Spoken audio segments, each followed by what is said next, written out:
Assalamu alaikum and peace. This is Imam Malik Mujahid, and you're watching Muslim Network TV. Muslim Network TV is always there 24/7 on airing broadcasting on a satellite, Galaxy 19 satellite, and covers east to west, north to south. 57 million subscribers, especially in the rural area of America. And we are also streaming on OTT devices like Apple TV, Amazon Fire TV, Roku. You can always download our app. Muslim Network TV is what you need to type for iPhone or Android to watch it on your mobile. Our website is muslimnetwork.tv. Climate change has been in conversation, but there was a time 4 years ago when the scientists were marching on the street because they were worried about science is being neglected in the beginning of Trump administration. Are those scientists calm now? Are they enjoying that maybe Biden administration will do a better job to stop climate change? We have a record number of fires, record number of huge storms. A whole lot of things are happening, but people in politics and pandemics, I don't know how many of them have time to dwell upon what is happening in climate. And that's why we decided that today we will be talking about climate change. And a couple of people who will help us discuss are experts in the Muslim community. We call them Muslim climate change fighters. And we have with us Imam Catovic. Assalamu alaikum. Alaikum salam. Welcome. Wonderful to be with you all. Coming to you from New Jersey, my house in New Jersey. Alhamdulillah, we're snowed in, so it's wonderful to be with you from the inside out. Okay. So Imam Saffet Catovic is an American Muslim community organizer and an environmental leader. He's also recently elected as treasurer of the Parliament of the World's Religions. And we have with us Nana Firman. Assalamu alaikum. Wa alaikum assalam wa rahmatullah. Nana Firman is co-founder of Global Muslim Climate Network and Muslim Outreach Director for GreenFaith. So, well, I have seen you. I have seen you marching. I have seen you passionate about stopping the climate change. And is the climate change new color scheme is pink? You both seems to be pretty pink to me. Well, we're trying to be a different color, Imam. So it's not just green. So we welcome everyone to be with us, fighting the this climate crisis. All right. So is it true that we are really running out of time to stop climate change? Feel free, anyone of you can take the question. Sister Nana, would you like to go or yes, me? Yeah, so maybe I can start. So about 2 years ago, scientists actually released this report. The UN actually released the report based on scientific studies that we only have until 2030 to cut our greenhouse gas emissions. Because why is that only until 2030? That's the time that we can still manage to change our policy, our lifestyles, the way we run our all our activities around the world, especially those countries that contributed the most to the greenhouse gases emissions, to make the change this until 2030. Because why is that 2030 is important? Because after that, our curve is going up, and hit 2030 is not, it's nowhere to come back. So that's our marking years. That's why you hear a lot of 2030, being talked as kind of like the dates, the year where we have time to change everything. So we are running out of time right now because we're already 2020. So now we have only like less than 10 years to work on this. And just last week we celebrated the 5 years anniversary of the Paris Agreement, which is very interesting if we talk with the U.S. administration, like the previous one. So hopefully the future one next year is going to change on a lot of policy regarding climate change. So Imam Saffet, Catovic, do you think there is still hope that human beings will be able to reverse it? There's always hope. As people of faith, we have hope in Allah subhanahu wa ta'ala first and foremost, and then in our own ability to do what is within our hands to change the situation. The IPCC report that has come out from the United Nations is clear, as Sister Nana said. By 2030, the changes to our lifestyles, our practices, our way of doing business within the world need to be in place. So by 2050, we can begin to reverse some of the effects of this climate emergency, which is disproportionately affecting those least responsible for the emission of greenhouse gases, the poor, those vulnerable communities, and who are suffering the greatest impact.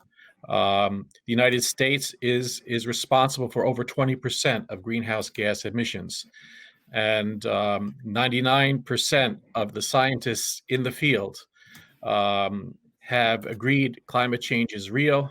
Climate change is caused by greenhouse gas emissions, which results from fossil fuel burning, and we need to make the changes necessary. And is it possible? It is possible. Who would have thought in March of this year, the beginning of March of this year, that we would be able to live in our homes with our families on an extended basis, would be working from home instead of in physical proximity, would be able to deny ourselves the opportunity or the blessings to go to restaurants with our family and our friends, to literally change our lifestyle as a community in the United States, but also globally speaking, to change our lifestyles in ways that we never could have imagined we'd be able to do. And yet, alhamdulillah, praise be to God, we are still here, and we're moving towards addressing this pandemic, which is intimately and inextricably linked as well to the environmental crisis.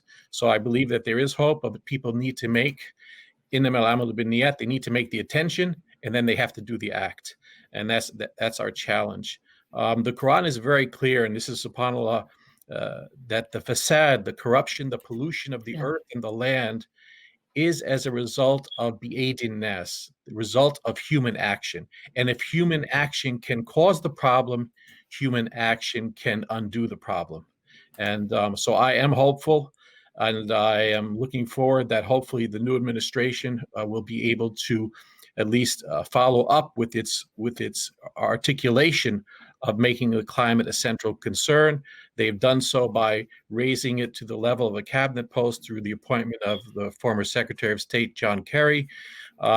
So it seems it will be a critical issue. I also heard today that Gina McCarthy, the former director of the EPA, is coming back as a senior advisor on climate to President Biden and Vice President Kamala Harris. And so we're looking forward that this will be very much a high-level commitment from the administration going forward on this issue. There's a lot to do. There's a little time to get it done, but I believe it is possible. So we'll do a little climate change 101 for our audience. It's always good to remind people while people are lost in all the politics and tweets of the world and anxiety because of a pandemic. Let's go back to what is it? So what is global warming? So in a simple words, global warming is the increase of the temperature on our Earth from, from the system that is established. But why is that what is the reason to to that warming. It's actually coming out from all these greenhouse gases that is produced from our activities. So greenhouse gases consist of different gases, but most of around 70%, I think that's it's carbon dioxide gases that we produce from all our activity, especially when we use fossil fuels. And then, as you know, we use fossil fuels everywhere on our activities, be it our industries, our electrical power, our transportation. Those are the main, like the main contributors, but also like from many things that we use for our development. So all this use of fossil fuels has been increasing the last 100 to 100 years since the Industrial Revolution in Europe. So it's been used and then it's accumulated over the time. And this greenhouse gases is those that is like, blanketed our earth. But because of the production is more and more in the last 200 years, it's actually thickening that makes our earth hotter instead of warm.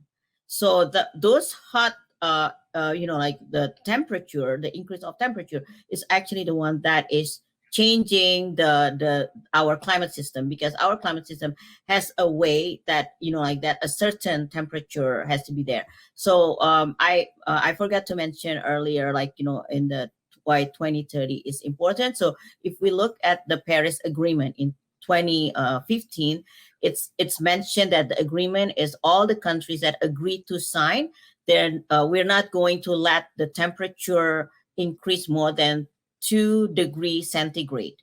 However, 2 degrees is actually already too high for us. So we're like, as climate activists, we use 1.5 degrees centigrade, because if we keep the 1.5 centigrade, that we still can manage our ecosystem. But beyond that, that's a lot of like ecosystem collapse. So that's why, like this understanding of what is global warming, what is climate change, it's very important, because then when climate is changing, then we have this extreme weather patterns that, created all these big disasters around the world. And as Brother Saffet mentioned, the one that suffer is those who never actually contributed in this greenhouse gases emission. So Imam Catovic, how do we know that global warming is real?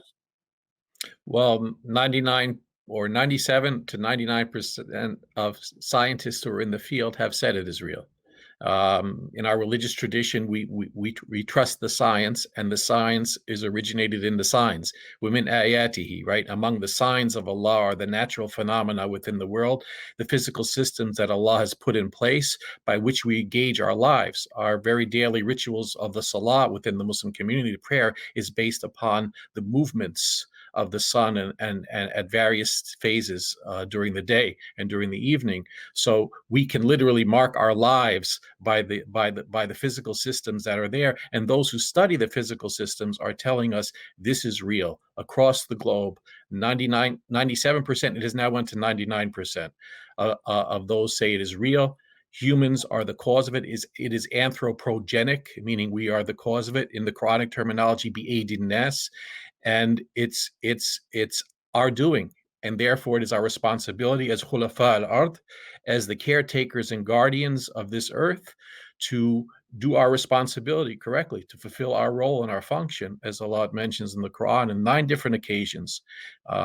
Human beings, not just Muslims, human beings are the caretakers of the earth and guardians, and we need to fulfill that responsibility. I'd also like to add on to what Sister Nana had mentioned, in that simultaneously to the burning of fossil fuels, and this includes sitting, for example, right now at my own house, although I do have solar panels on our house, houses and buildings, construction, the way it is set up, the way the buildings are set up, the way they utilize energy is a contributor to 40% of that release of greenhouse gases. So it's not just thinking, well, I'm not going to drive my car as much. That's a good thing to do. take public transportation. That's a good thing to do, a good step, but also to look at the very places in which we live. And then we also have to think about the fact that simultaneously to this increase of the release of greenhouse gases into the atmosphere is the destruction of the vacuums of those greenhouse gases, the natural vacuums. The natural vacuums of those greenhouse gases are the trees. Trees, subhanAllah, Allah subhanahu wa ta'ala allowed us to be, as one of my professors used to say, co-respirators. We breathe one another's output. The trees breathe our carbon dioxide in, and we breathe the oxygen that they release as a result of the process of photosynthesis. Those trees are being destroyed now, especially in the critical areas, Indonesia, in the rainforest of the Amazon basin, and by clear cutting, the removal of these trees in mass to make way not so much for human expansion, but for the expansion of grazing grounds for cattle. Cattle themselves are producing tremendous amounts of methane, which is while a smaller percentage of the greenhouse gas emissions, it has longer staying power than carbon dioxide in the atmosphere and is one of the contributors as well. So the very meat-eating lifestyle that has been adopted intensely as a result of the phenomena of Western hegemony, in particular the idea that as you move up in social status, you consume more meat, has played a very destructive role on the society. So simultaneously, while we're increasing greenhouse gas emissions, we are destroying the very vehicles in the natural systems, in the physical systems, which are the trees, which serve to take that carbon out of the air to safely put it into the ground as a carbon sink. We are destroying that. And therefore, we're seeing an astronomical increase in the amount of greenhouse gases that are being released. I'd like to just make mention that since the COVID situation began and the lockdowns have taken place, transportation largely, especially in terms of airplanes, has been basically grounded. Yet we have not seen an appreciable difference, a little bit, but not really an appreciable difference in the greenhouse gas emissions release. So it means we have to focus on houses, homes, the replanting of the forest, the changing of our consumption patterns in terms of our diets, keeping in the Islamic tradition more with the prophetic diet, in which meat, especially beef, was not a regular part of the daily or bi-daily menu. We as Muslims never have had the idea of having a cheeseburger every day. That's not part of our tradition, but it's part of the American way of living in the world, and we've adopted it, unfortunately. You're watching Muslim Network TV. This is Imam Malik Mujahid. I'm talking with Imam Saffet Catovic and Nana Firman, and we'll be right back after these messages.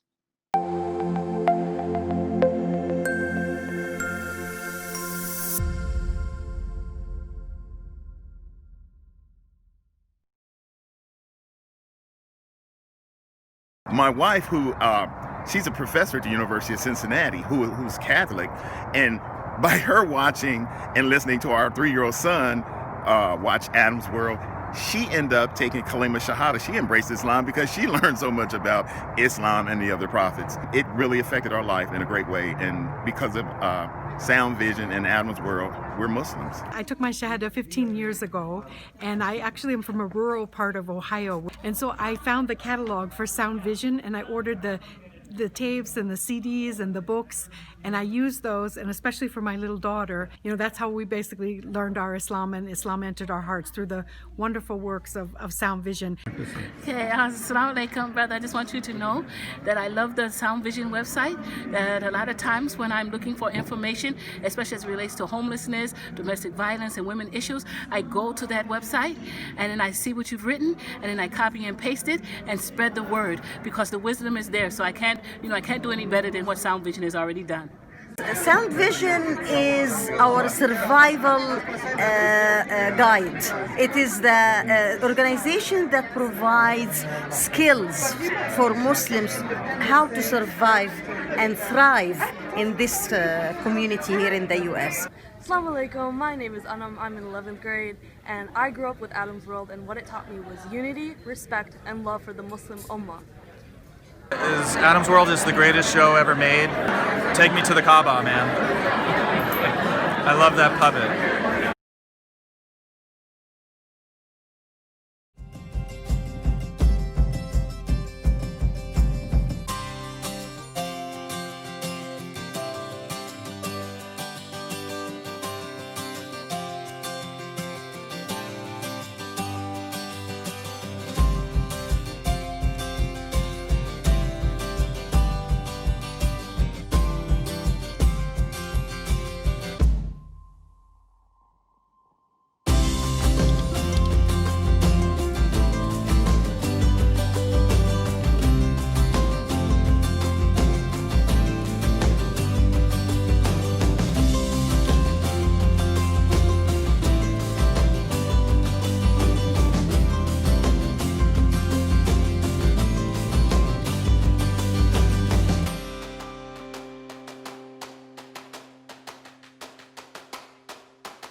Welcome back to Muslim Network TV. This is Imam Malik Mujahid, and we're talking with two Muslim climate change fighters, Imam Saffet Catovic and Nana Firman. I have the honor of marching with them against the climate change, and we are talking about Climate Change 101. Thank you so much for your thoughts on that. So you're saying that humans are mainly responsible for global warming, and one way is cutting the trees. I like your metaphor of what they breathe, we consume, what we breathe, they consume. This is, you inspired me. Maybe I will put a couple of more trees in my around me.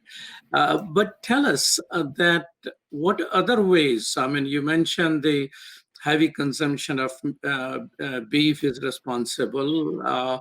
Houses, you're saying that although we are, thoughtful about turning down electricity, not consuming too much, but houses itself, how houses are involved in the change. You want us to live in tents or something? That's well, maybe I can share a little bit on that. So no, of course, we're not extreme asking people oh, are you, people always ask me, do you want me to live like a hippie?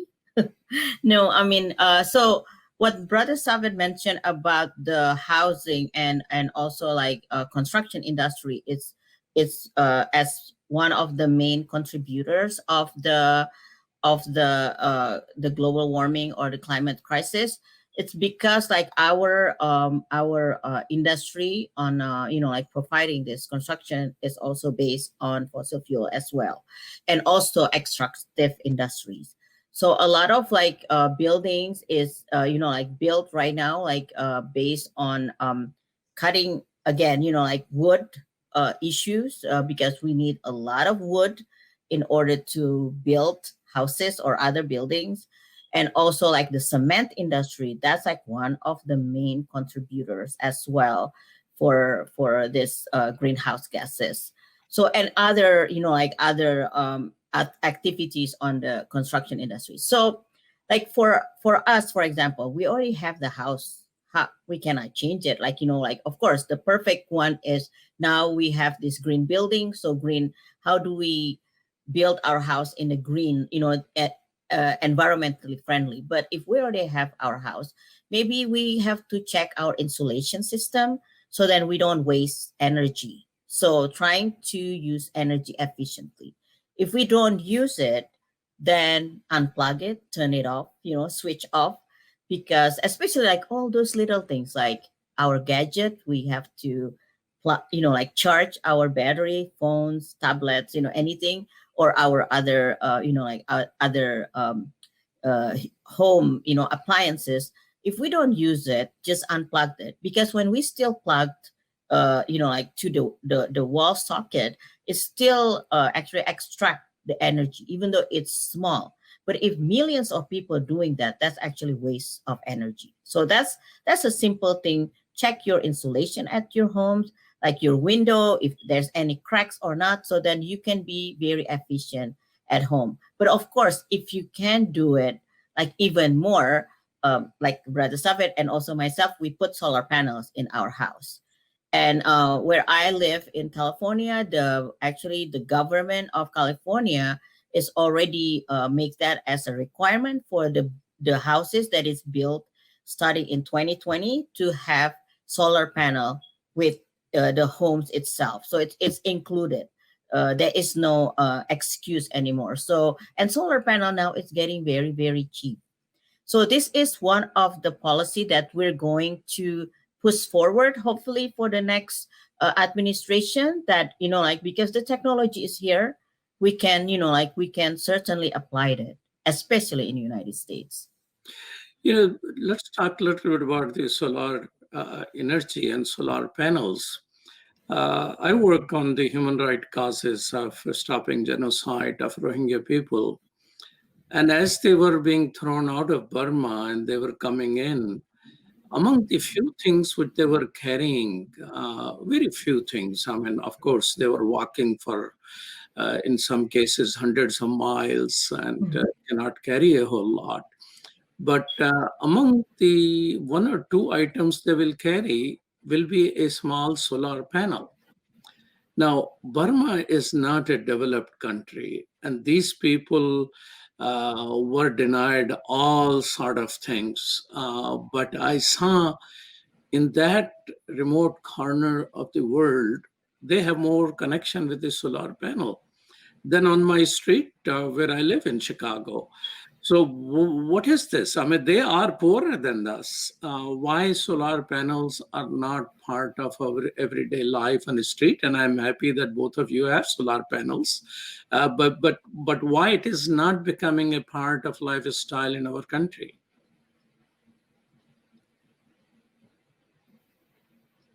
But Brother Saffet, you're on mute. Yeah. I'll chime in if that's okay. I think part of the reason is we are used to a level of comfort without making any changes.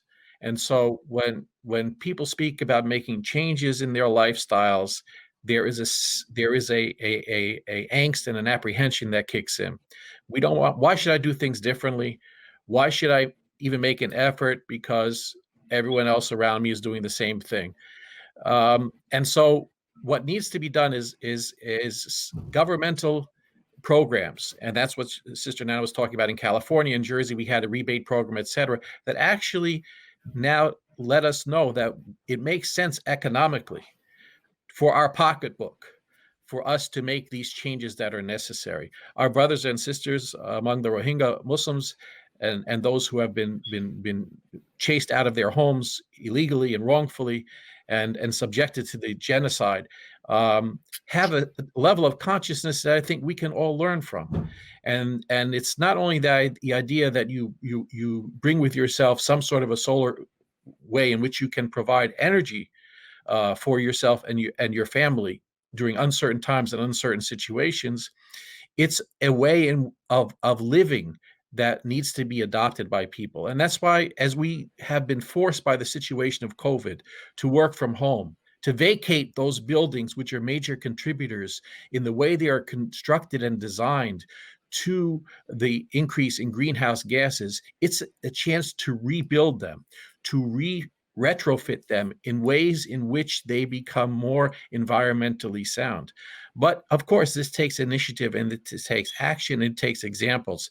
And you know more than anyone else, Imam Malik, the importance of public service messaging, the importance of promoting things over and over again through media and advertising campaigns. And of course, most important, I think always is honoring and uplifting champions of this, examples of this. We in the Muslim tradition, as you know, we look to we look to the one who had the best of examples, the Prophet Muhammad ﷺ. He's our prophet, not because he was a prophet.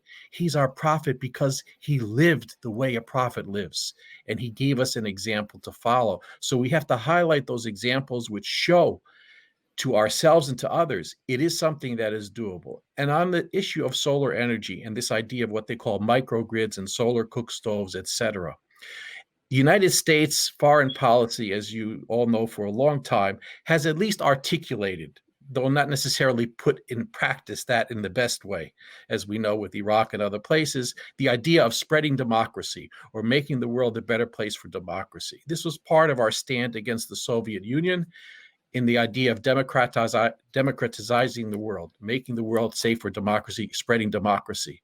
Well, I would put for your consideration that one of the best ways to empower people is to allow them to derive their own energy directly from the sun that Allah created. Many communities live in places of the world where the sun is shining tremendously for a long amount of time. Now think about the political implications of that when I do not have to go to a central authority to get my electric, to get my power for my home and for my family and for my daily activities, my refrigeration, etc.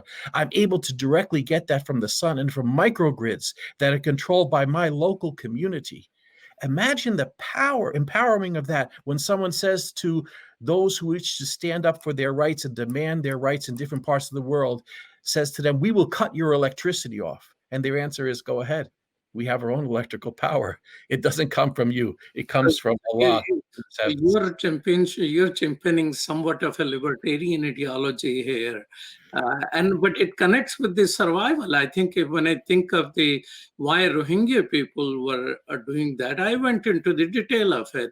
It turned out they will give electricity to Buddhist Burmese, but not to Muslim Burmese.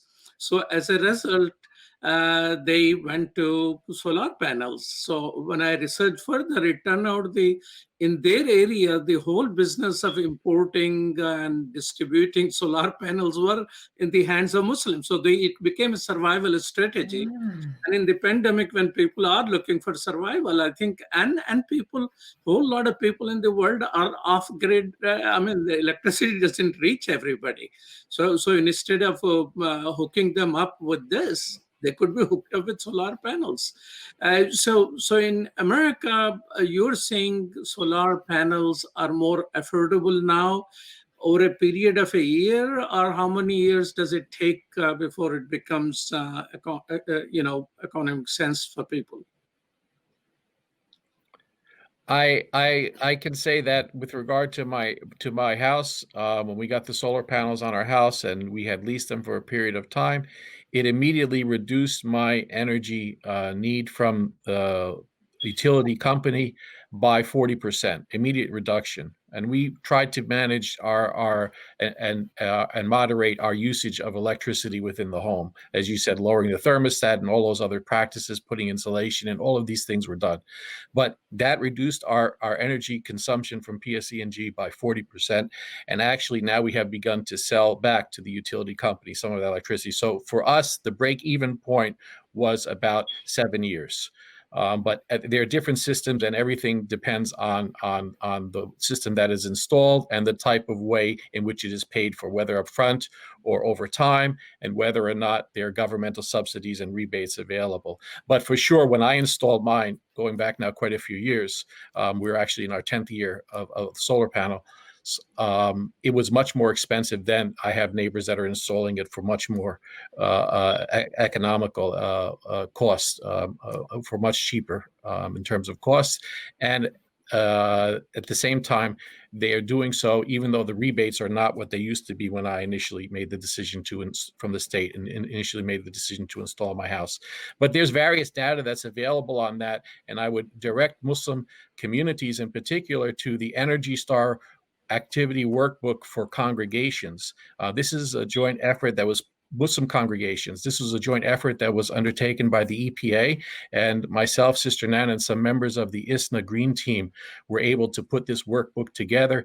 And basically, Muslim communities, through their mosques, their physical institutions like Islamic schools, and even through housing, are able to go through their work through the workbook and develop through various practical ways in different areas to develop an Energy Star rating for their home. And there's a lot of information, details in there with regard to solar panels, solar installation, which is something that people can do in their homes. Nationally, at the state level, especially on the coast and other parts of the country, wind turbines and other things are a possibility, but that is not something that individuals can do. So while we push for those types of policies to produce energy, there's going to have to be an energy mix of sources of energy. For most people, especially here in the United States, solar panels is a real option that is worth exploring. You're watching Muslim Network TV. This is Imam Malik Mujahid. With me is Imam Catovic and Nana Firman, and we'll be right back after these messages.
Assalamu alaikum!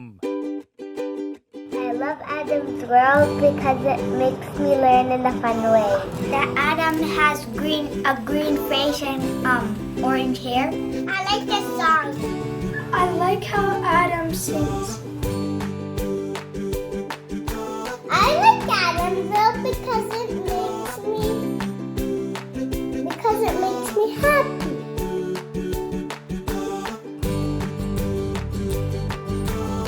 What? No.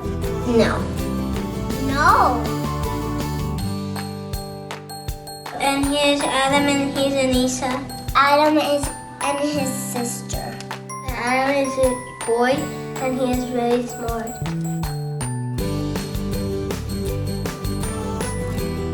Download the new Adam's World app at adamsworldapp.com and let's help tomorrow's Muslims today.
Welcome back to Muslim Network TV. This is Imam Malik Mujahid. I'm talking with Imam Saffet Catovic and Nana Firman. You know, I was reading this morning, and United Nations Commission on Refugees, UNHCR, it is said, that in 2019, weather-related hazards triggered some 25 million displacement in 140 countries around the world. And that seemed, directly related with global warming. What impact global warming do you think might have in the future? What are the worst scenarios? So in terms of refugees and or climate migration, I call them also like the climigration because climate migration. So a lot of people will be pushed out from their homes, especially those countries that are affected severely by very extreme weather, the weather crisis and also disasters. Like, for example, some parts of the world will be very dry that they it's going to be impossible to do any cultivations, and water is going to be just scarce. And also like those countries that is going to be disappeared, such as small island countries like in the Pacific. But remember, like we also have Maldives as a Muslim nation in the world that is like a small island country, and Maldives is predicted to be the first country that is going to be disappear due to the raising of sea level. So this the raising of the sea level is also part of the consequences of climate change, because then those countries that is having low level and small island, they're going just increase like 1 meters in the sea level is going to make their island disappear. So we're going to face those people who are going to lose their homes. They have to migrate. And where do they migrate? Of course, to countries that is safer in terms of the climate condition. We in the United States already actually facing that, because we have people from the southern part of the Americas who are coming here as refugees because of this issue. It's just not livable anymore. And also like climate crisis. Like, don't think that climate crisis is only like a scientific issue or economic or social issue, but that's also conflict issues.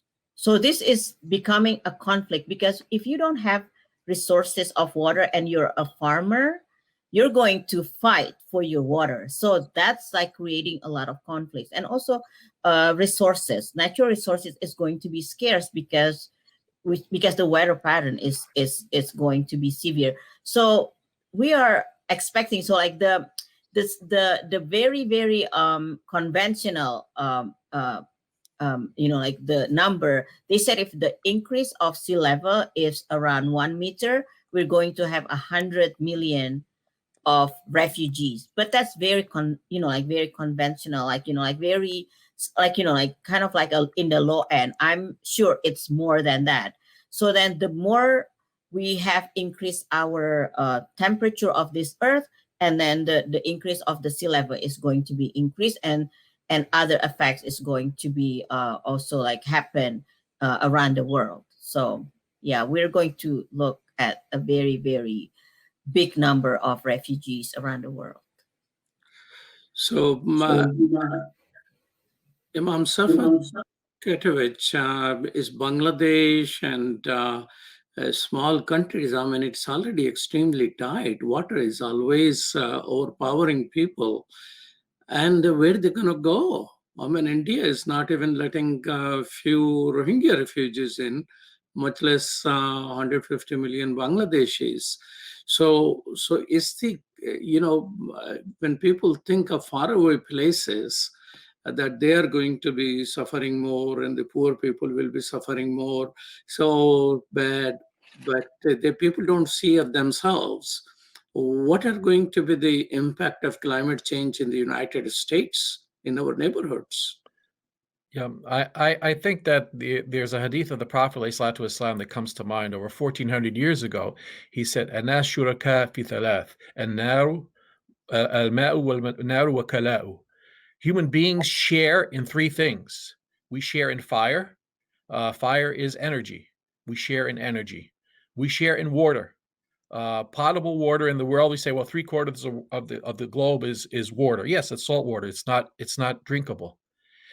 There's actually only a small portion of water that is drinkable. 1% to 2% of the entire water upon the earth is drinkable, and that's being polluted relatively quickly. And with the rise of the seas as a result of global warming, melting the ice caps and the perma ice that's in the northern areas as well as in the southern areas of the globe, we're seeing that water is becoming less because it's becoming salinated. It's becoming less usable for drinking. So the bottom line is people are not sharing properly. As the Prophet said, human beings share in these three things. In another hadith, he says, it is not allowed for you to prevent. These things are not preventable. In other words, you can't prevent someone else from having access to them. People need water, people need energy, and they need herbage. They need vegetation to live, to eat. And we're not sharing that equitably. And as to coming to our front door, we have this concept in America, NIMBY, right? Not in my backyard. So as long as it doesn't affect me directly, I'm okay. Well, that's not an Islamic conception, and that's not a practical conception. The Islamic conception does not speak anywhere about NIMBY, not in my backyard. The prophetic concept of that is hukuk al-jar, the rights of neighbors. The Prophet says, look to your neighbor. He is not of me who goes to sleep full while his neighbor is hungry. And that sounds, like that's a wonderful charitable thing to do. But it's also a practical thing to do. If your neighbor and my neighbor is hungry and our house is the house that has food in it, guess whose house they're going to eventually enter? Because of being forced to enter it. So I think people need to get the idea that we are indeed in a global village. And if one part of the village is not having the resources it needs to survive, the basics of survival, they are going to migrate. They're going to come crashing in. No walls, no barriers are going to prevent them from coming. And I would posit for your consideration that in the Islamic concept, the idea of hukuk, the idea of rights of people to wealth, to a basic level, minimum level of existence, to a living wage, to a living possibility in terms of an environment, is something that is a human right.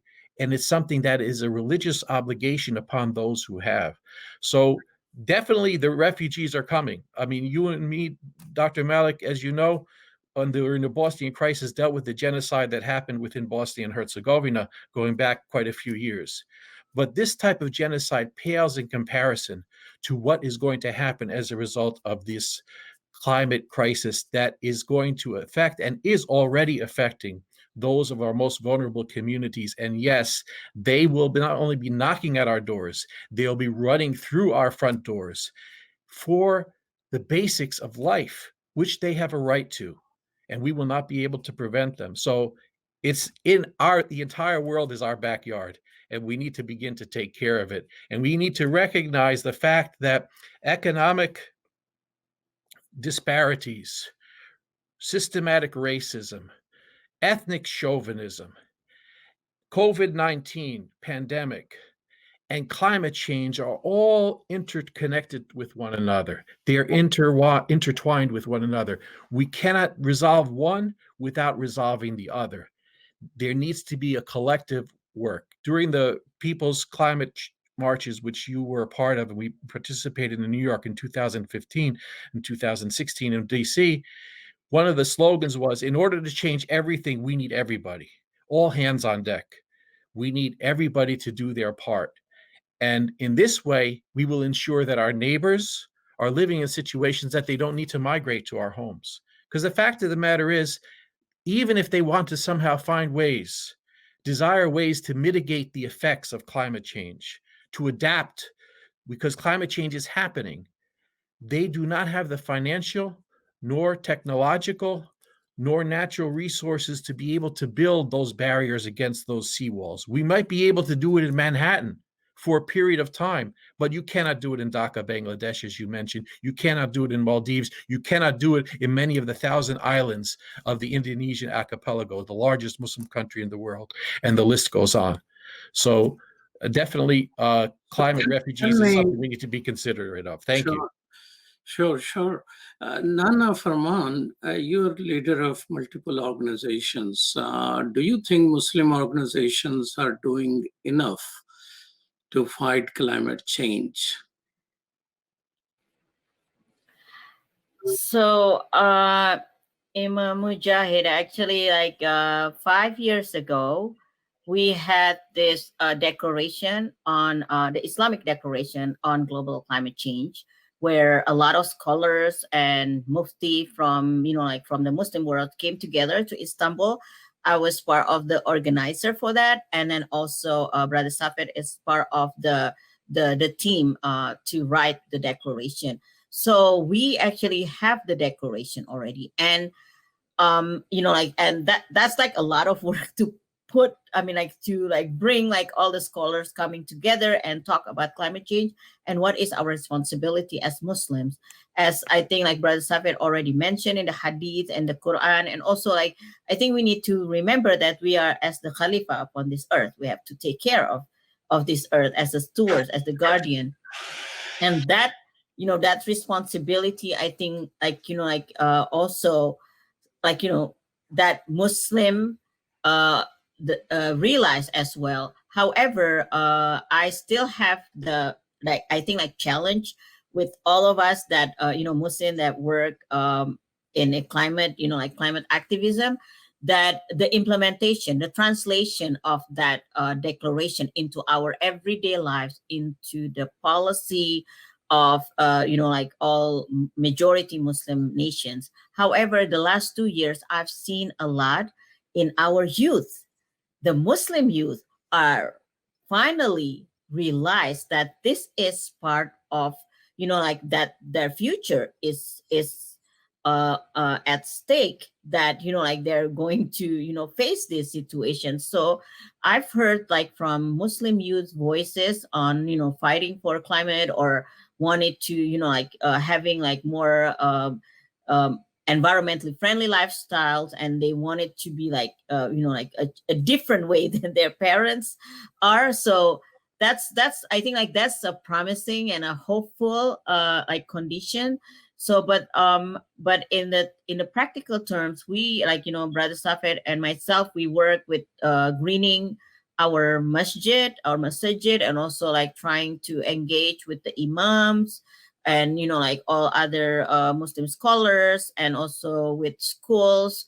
And I also work around the globe, as mentioned, with the Global Muslim Climate Network, with other Muslim activists working on this kind of issues to bring together, their experience and also exchanging. And in Indonesia, actually, we work with very several young people on wakaf-based forests. This is part of the way how we want to protect our forests, and using the Islamic, the Islamic institutional terminology, wakaf, so that we haven't even explored as Muslim, that we have so many tools and ways to do so, that we need to bring that and then also to contribute that to the world. I think Muslim can actually play an important role in trying to solve this climate crisis. What is your organizational website? Oh, so I'm with GreenFaith. It's greenfaith.org. So the spelling is just greenfaith.org. Okay, so Imam Saffet Catovic, what are your parting thoughts, and is there a website which you like to invite people to visit, which you are connected with? Thank you.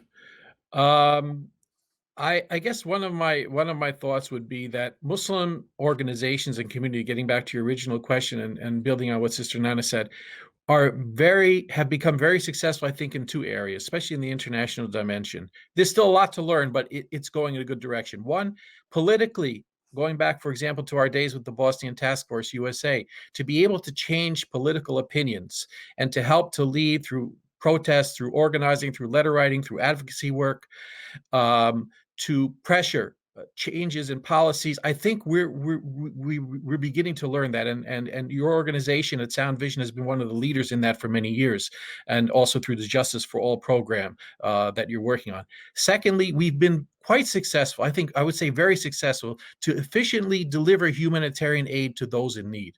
So to fix people after the extreme weather event hits, to deal with the issues after earthquakes, and so on and so forth, we really have a good network of relief work, humanitarian working organizations and institutions that are working globally to deal with this issue. But climate change is a whole other type of work. Climate change in and of itself, we're not tooled and geared up to deal with it, both in the political realm and also in terms of humanitarian work. In a sense, as we battle climate change, we eliminate the need for our institutions and our mechanisms of dealing with humanitarian work. And so it's sort of a way of closing down our operations. I reflect on the stories from our historic tradition of during the time of Omar bin Abdul Aziz, sometimes referred to as the fifth rightly guided Khalifa, that there was no poor people to give zakat to. In other words, the society and the community was empowered globally to be able to take care of itself, to be able to provide themselves with a global living. So I think that that's one of the areas that we need to really focus and work on. I think there's a lot of tools that Sister Nana mentioned that the Muslim community has at its disposal, but we've not used them in these ways before. One of them is the issue of waqf, to designate areas which cannot be destroyed. Himma and Hamma, to designate areas that cannot, and reservations that cannot be destroyed. We need to work on reviving those, but with an environmental mindset, with an ecological mindset. So there are many challenges that lie ahead. In terms of my work, I would probably say I work in different areas, but one of the areas that I would ask you to focus on is the ISNA.net, the Green Initiatives team that's there. We're doing a lot of work with trying to help masjids green themselves, especially during Ramadan. This past Ramadan, we did the home greening because, as you know, our masjids were closed. Maybe Allah will give us this coming Ramadan that we'll be able to meet again in the masjids. So it's a systematically well done program, and many communities who have participated in it have said they've derived tremendous benefits from that program. I would also encourage folks to look at the Energy Star book for Muslim congregations, Muslim communities. That is a joint project of ISNA and the EPA, and that's a way by which you can have your physical buildings, commercial as well as nonprofit, be retooled and retrofitted, and to become energy efficient, to not be contributors to greenhouse gases. Thank you. Thank you so much. Truly appreciate.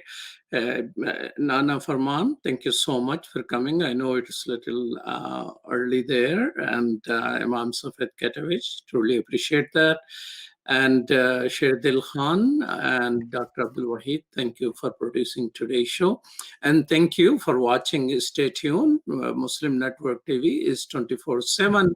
You will have other programming coming after this one. We are always there on Galaxy 19 satellite, broadcasting through that and streaming through OTT devices like Apple TV, Amazon Fire TV, Roku, or you can download our app on your iPhone or Android phone, Muslim Network TV. Our website is muslimnetwork.tv. Peace. Salam.